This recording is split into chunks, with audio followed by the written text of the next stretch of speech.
ओम नमो ओंकारेश्वर देवताय नमः. ओम नमः शिवाय. ओम नमः शिवाय. अवधूत चिंतन श्री गुरुदेव दत्त. मंडळी, गुरु पौर्णिमा आणि गुरु याबद्दल खूप आपल्याकडे प्रश्न आलेले आहेत.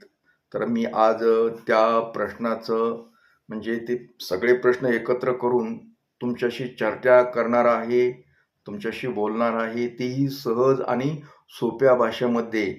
आपण किचकट भाषा वापरत नाहीत. एकदम सर्वसामान्य जसं बोलतात तसंच मी तुम्हाला सांगत असतो. जे आपण एरे जसं बोलतो तसं.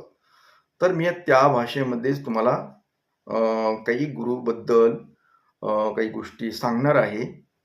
तर सर्वप्रथम प्रश्नाचं उत्तर एक म्हणजे प्रश्न आहे तो, म्हणले महाराज म्हणले, मी देवालाच गुरु केलंय. काय प्रश्न? मी देवालाच गुरु मानलंय, त्याच्यामुळं मी बाहेरचा असा कुठला गुरु केलेला नाही, काय नाही. आता असे अनेक लोक आहेत की ते देवाला गुरु मानतात. देवच गुरु केलाय. बरोबर आहे. तर हा व्हिडिओ पाहणारी मंडळी आहेत, त्यापैकी बरेचसे अशापैकी आहेत. तर आता देवाला गुरु मानणं आणि देवाकडून मंत्र घेणं ठीक आहे. इथपर्यंत ठीक आहे. कुठपर्यंत? की आपण बाबा ठीक आहे, मी गुरु केला नाही तर देवच माझा गुरु, देवच माझं सर्व. ठीक आहे, मानलं, हा विषय वेगळा. पण गुरु देवानं तुम्हाला गुरु मंत्र दिलाय का? हा प्रकार आहे का तुमच्या बाबतीत झालेला? ज्या वेळेस गुरु मंत्र मिळतो, देव गुरु केला, चांगली गोष्ट आहे, आनंदाची गोष्ट, यात काही गैर नाही. परंतु त्या देवाने तुम्हाला गुरु मंत्र दिला आहे का? जर तुम्हाला गुरु मंत्र देवाने दिला असेल, त्यात स्वप्नामध्ये असेल, प्रत्यक्ष तर नसेल तरी स्वप्नामध्ये जरी तुम्हाला गुरुमंत्र, हा गुरुमंत्र आहे तुझा, हे गुरुमंत्र कर, हा नामस्मरण कर, हे असं कर वगैरे, जर तुम्हाला स्वप्नात येऊन सांगितलं असेल, त्यावेळेस तुमचा देव गुरु झाला. स्वतःच्या मनानं समजा तुम्ही ठीक आहे गुरु मानलं देवाला, परंतु देवाकडून गुरुमंत्र हा येणं गरजेचं आहे. अथवा देव तुमच्या स्वप्नामध्ये येतो का? तसे तुम्हाला भास होतात का? जर तसे भास होत असतील, देव तुमच्या स्वप्नामध्ये सतत येत असेल, तर काही हरकत नाही देव गुरु करायला. चांगली गोष्ट आहे. कारण तुम्ही खूप पुण्यवान आहात. तुमच्या स्वप्नामध्ये देव सतत येतो, अथवा एखाद्या वेळेस आला असेल आणि तुम्हाला गुरुमंत्र म्हणून दिला असेल की हा मंत्र करत जा, तर तुम्हाला देवाने गुरुमंत्र दिला आहे, देवच तुमचा गुरु आहे. पण मनानच तुम्हीच तर देव गुरु माझा हे म्हणून चालून नाही चालत. आता गुरु का करायचा? गुरु करणं म्हणजे काही एक फॅशन नाही. अगर एक करावं लागतो म्हणून करायचं नसतं.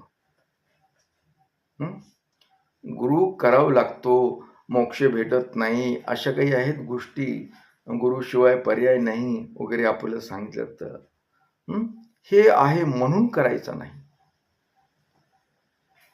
तुम्हाला समजा पाठीमागे कुणीतरी एक आध्यात्मिक गोष्टी सांगणार अथवा आध्यात्मिक मार्ग अगर तुमच्या प्रापंचिक जीवनामध्ये कुणीतरी असावं की चांगला मार्ग दाखवावा, आणि आपण आहे तोपर्यंत त्याचा आशीर्वाद, त्याचं बोलणं, हे सर्व तुम्हाला व्यवस्थित मार्गदर्शन करणारी व्यक्ती म्हणजे गुरु. सर्वप्रथम तर मी एकदम गुरुकडेच नाही जात, तर तुम्ही सर्वप्रथम तर आपण आई वडील सुद्धा गुरुच मानू शकतो. आणि गुरु मंत्रच असं नाही, पण आई, सर्वप्रथम आपली आई गुरुच आहे ते. पण आपण मानत नाहीत, आपण काही करतच नाहीत आईसाठी.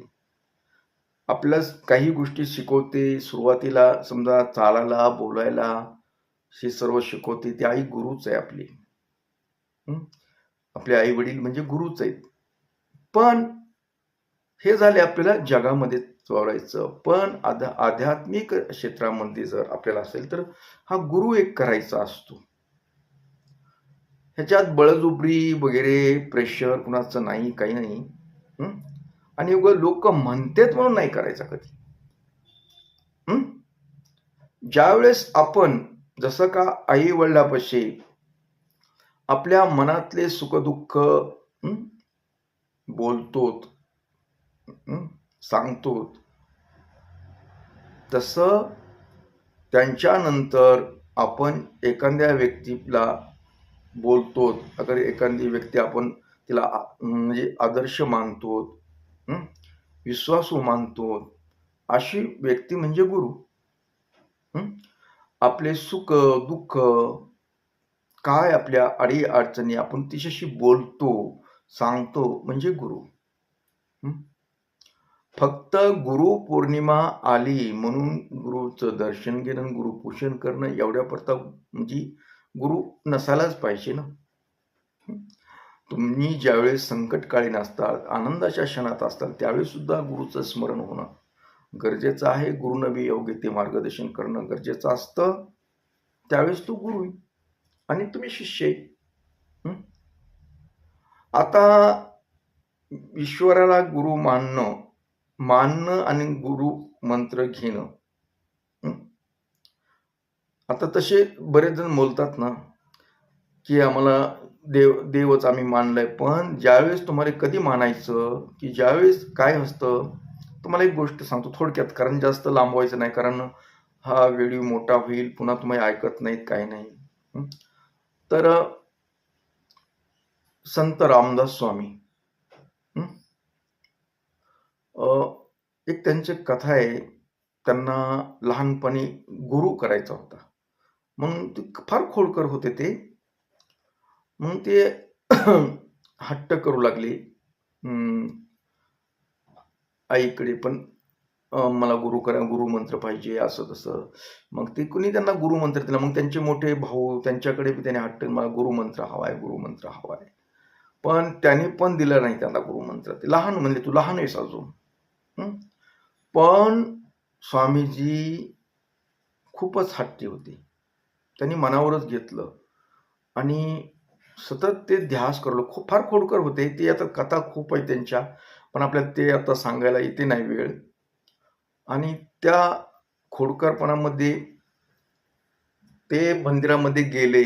म्हणजे मंदिरात, कुठल्या मंदिरात? हनुमानजीच्या मंदिरात.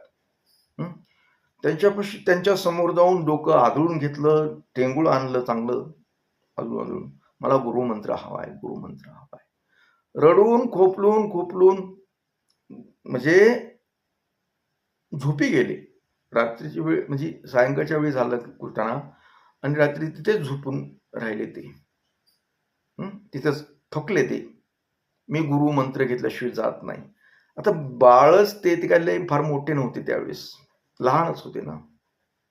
पण एक आतली ऊर्जा, मनातली प्रखर, म्हणजे ज्यावेळेस कोणत्याही गोष्टीबद्दल जास्त इच्छा होती ना माणसाला, एकच गोष्ट त्यांच्या डोळ्यासमोर दिसते, त्यावेळेस बऱ्याच गोष्टी साध्य होतात लोकांना, कुणालाही होतात. तशी स्वामींना, समजा रामदास स्वामींना एकच होते की गुरुमंत्र हवा होता. आणि गुरुमंत्र हवा असल्यामुळे ते रडले आणि तिथेच थकून झोपी गेले. मग मध्यरात्रीच्या वेळेस समजा झोपी गेल्यानंतर हनुमानजी त्यांच्या स्वप्नात आले आणि उठ बाळा म्हटले त्याला, उठ, तुला गुरुमंत्र हवाय ना, तू श्रीराम जय राम,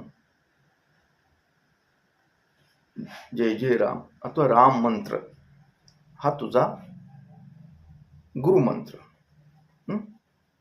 आणि तेव्हापासून समजा गुरुमंत्र मिळाल्यानंतर स्वामीजीमध्ये जी उनाडपणा होता, खोडकरपणा होता, ते पूर्ण दूर झाला. ते आता म्हणजे शिष्य झाले समजा. गुरुमंत्र भेटला त्यांना आणि त्याच्यामुळे त्यांच्यामध्ये खूप काही बदल झाले. आणि त्यांनी साहजिकच आहे की गुरु म्हणजे त्यांचे समजा त्यांनी रामालाच गुरु मानलं. गुरुमंत्र तोच घेतला, श्रीरामाचा घेतला. दिला त्यांना स्वप्नामध्ये येऊन. तसा काही आपल्या बाबतीत काही प्रकार झालाय का?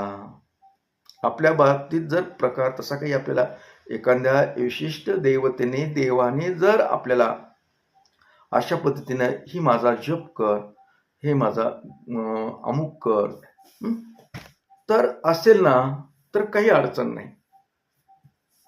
तुम्ही देवाला मान. नसेल तर उगं मनानं काहीतरी म्हणून तसं काही उगं पुढे ढकलू नका. आणि एकंदरीत समजा नाही तुम्हाला गुरु नाही करायचा नसेल, चांगली गोष्ट नाही, त्याच्यात बी काही अडचण नाही.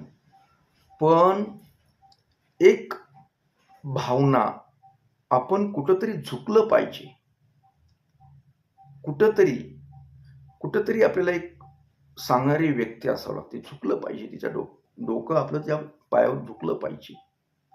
आणि झुकल्यानंतर खूप काही मिळतं, लक्षात घ्या. सगळं ताईतपणाच राहिलं ना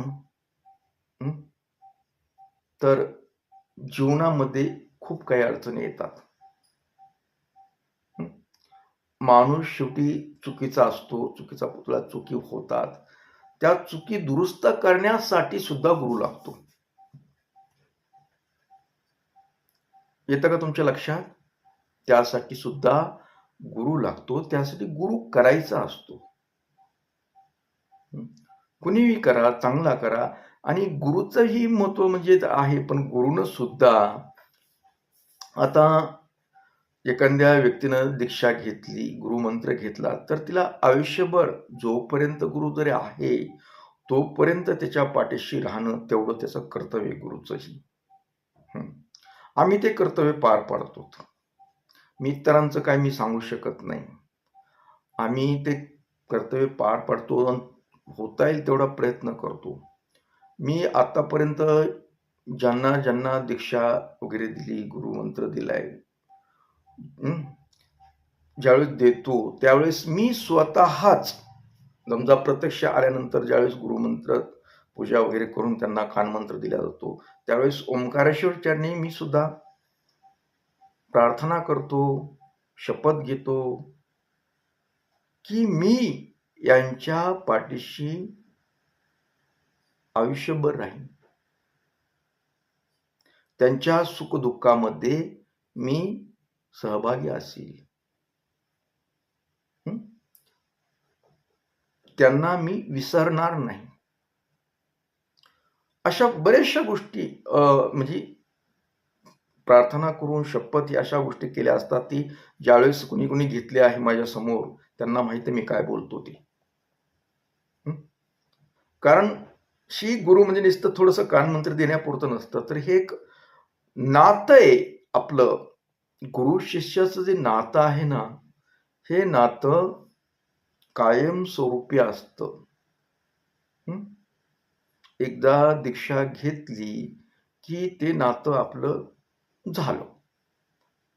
नातं झालं म्हणजे नातं एकदा घेतलं की तुम्ही तिकडे जर आम्ही इकडेच असं नसतंय. कधीतरी वर्षात 6 महिन्यातून एकदा भेट घेणं, गुरुशी बोलणं, गुरु समजा चर्चा करणं अथवा सतत महिना 2 महिने संपर्कात राहणं, काही अडीअडचणी असली सांगणं वगैरे, असं म्हणजे सतत सातत्य ठेवलं म्हणजे गुरुलाही तुमच्याविषयी आवड निर्माण होते, तुम्हालाही त्यांची म्हणजे हे जे नातं आहे ते नातं पुढे चालू राहतं. काही लोक घेतात, पुन्हा पत्ताही नसतो संपर्क करण्याचा, याला काही अर्थ नसतो. त्या गुरुला बी काही महत्व नाही आणि त्या शिष्याला बी काही नाही. त्यानं सातत्यानं कधी मध्ये संपर्क ठेवू, विचारपूस करणं, काही गोष्टीबद्दल विचारणं, काही असतं चाललं पाहिजे त्यासाठी. आणि आपलं काही समजा धार्मिक ह्याच्यामधील काही अडचणी आल्या, काही आलं तर त्याबद्दल बोलणं, हा पण सांगणं गरजेचं असतात गोष्टी. तर अशा पद्धती असतात. गुरुचं बी कर्तव्य आहे आणि शिष्याचं बी कर्तव्य आहे. हं. नुसतं गुरुमंत्र घेऊन चालत नाही. हं. आणि कुणी समजा समजा तुमचं गुरुचं तुम्हाला बऱ्याच जणांचं काय असतं, आमचा गुरु असा आहे हो, आमचा गुरु म्हणजे जर तुमच्या द्वेष तुमच्या गुरुबद्दल मनामध्ये आला, कोणताही असेल, माझ्याच म्हणून नाही, इतर कुणाच्या बी बद्दल बी तुम्ही कोणी केला असेल गुरु म्हणून त्याच्याबद्दल काही द्वेष वगैरे अगर काही त्यांना काय असं असं जर त्यांच्याबद्दल जर ती एक पाप आहे आणि त्याच्यामुळे तुम्ही कधीच आयुष्यात सुधरू शकत नाहीत. कारण खूप वेळा एक आपण ग्रंथातला संदर्भ वगैरे कुठलेही जरी घेतले, तरी काय असतं, की गुरुला कधी आपण म्हणजे कमी समजू नये. त्याच्या ह्याच्याबद्दल कधीच टीका-टिप्पणी करू नये. हं. हे एक नियम असतात. जे तुम्ही आतापर्यंत पुण्य मिळवलं त्याचं सगळं पाप धुवून द्यायच्या ऐवजी तुमचा अजून साठा होत राहतो. हं. ते खूप वेळा गुरु जे असतात ना, परीक्षा घेतात तुमची. कधी गांडवळपणाने राहताल, कधी काही होते, काही सांगता येत नाही. मी अशा खूप जणांच्या परीक्षा घेतलेल्या आहेत. माझ्या समजा शिष्य वर्गात सुद्धा आणि परीक्षा घेऊन मी कधी-कधी खूप त्यांच्यावर रागावणं, असं काही वेगळं बोलणं, काहीतरी विचित्र म्हणजे हे करणं. म्हणजे ह्यांची किती किती आपल्याबद्दल विश्वास आहे, किती काय आहे, हे जाणून घेतलं. आणि अशा व्यक्तीला मी समजा एकतर चांगलं मार्गदर्शन करून त्यांच्या जीवनामध्ये काहीतरी नवीन चांगलं घडावं, त्यांचं जीवन सुखकर व्हावं, अशा गोष्टीसाठी आपण प्रार्थना करतो. त्यांच्यासाठी ईश्वराकडे मागणी मागतो. आणि ह्या गुरु-शिष्याच्या नात्यासाठी एक प्रदीर्घ चालण्यासाठी काही गोष्टी त्यांच्यासाठी करतोच आपण. पण जर समोरची व्यक्ती समजा दीक्षा घेतलेली असेल आणि तिच्या मनामध्ये आपल्याबद्दल जर वाईट काही अगर ती जर म्हणजे काहीतरी समजत असेल विचित्र, तर ती लक्षात आल्यानंतर हं, आपण त्या व्यक्तीला दूर करतो. आपण नाहीत. आपण म्हणजे संबंध ठेवतच नाहीत कुठले. संपर्क नाही, काय नाही, काय नाही. हं. कधी कधी आपण एकदा गुरु केला, की ती लय उच्च असन, कमी आहे, काहीच मनामध्ये आणायचं नाही. द्वेष नावाचं नाही. आहे गुरु गुरुच असतो. ते कमी समजणं ह्या गोष्टी अलीकडे खूप वाढल्या आता. हं. जर आपल्याला नाही ना त्यांच्यावर कुणावर विश्वास, तर आपण ते करायचं बी नाही. हं. कधीही गुरुबद्दल ही भावना चांगली ठेवणं, कारण गुरुचा आशीर्वाद हा तुमच्या जीवनासाठी खूप महत्त्वाचा असतो. उगाच काहीतरी करायचं, त्याला आपण नावं ठेवायची आणि ज्यानं का समजा माझ्या अनुभवातलं सांगतो, ज्यांनी पूर्वी बघत मला अनुभव आहेत त्या लोकांचे, काही त्यांच्या मनामध्ये अगर त्यांनी समजा माझ्या बाबतीतले तर सांगतो, काही शिष्याने झालं, त्याने थोडंसं कानाडोळा केला, अगर आपल्याबद्दल वाईट बोलले, ते आपल्यापर्यंत नाही पोहोचलं, तर त्याची शिक्षा त्यांना झालेली आहे. त्यांनी पुन्हा आपल्यापाशी येऊन बोंबलले ते. म्हणजे सांगितलं. हं. खूप जणांनी, ज्यांनी म्हणजे मी तर ते लक्ष बी देत नसतो. ज्यांनी काही वाईट बोलण्यात आलं, इतरापाशी काही बोलले आणि समजा त्यांना काय चमत्कार घडायचा ती घडला चांगला त्यांच्या आयुष्यामध्ये. काही जणांचे जीवन म्हणजे फार हे झालं. परत आमच्याकडे पाय धुवायला म्हणजे येतात. हं. माझ्याकडून चूक अशी-अशी झालती, तशी-तशी झालती. हं. पण ती चूक होण्यासारखं करूच नका ना तुम्ही. कशाला कुटाणे करता? कारण काय असतो, आता बाकीच्याबद्दल नाही सांगत, पण माझं, आम्ही जवळ-जवळ जास्तीत जास्त मंत्र साधण्यात देतो मी स्वतः. खूप. आणि ती मंत्र साधण्याचा ईश्वराचं जे नातं असतं, त्या नात्याचा प्रताप, चमत्कार म्हणा, दाखवतो ते व्यक्तीवर समोरच्या. हं. त्याच्यामुळे कधीही कोणत्याच गुरुबद्दल तुम्ही मनामध्ये वाईट पणा आणू नका. गुरुचा तिरस्कार करू नका. हं. कारण ही गुरुपौर्णिमा निमित्त साधून मी तुमच्याशी 2 गोष्टी बोलतोय. कारण खूप प्रश्न आलेले विचारतात ना, त्याच्याबद्दल सगळे प्रश्नाचं हे करून मी तुम्हाला आज बोललो 2 शब्द. हं. तर मी तुम्हाला परत एकदा काय आहे, गुरुपौर्णिमेची तुम्हाला हार्दिक शुभेच्छा देतो आणि आशीर्वाद देतो. तुमच्यासाठी प्रार्थना करतो, की तुम्ही सुखी, समाधानी, आनंदी राहावं. हं.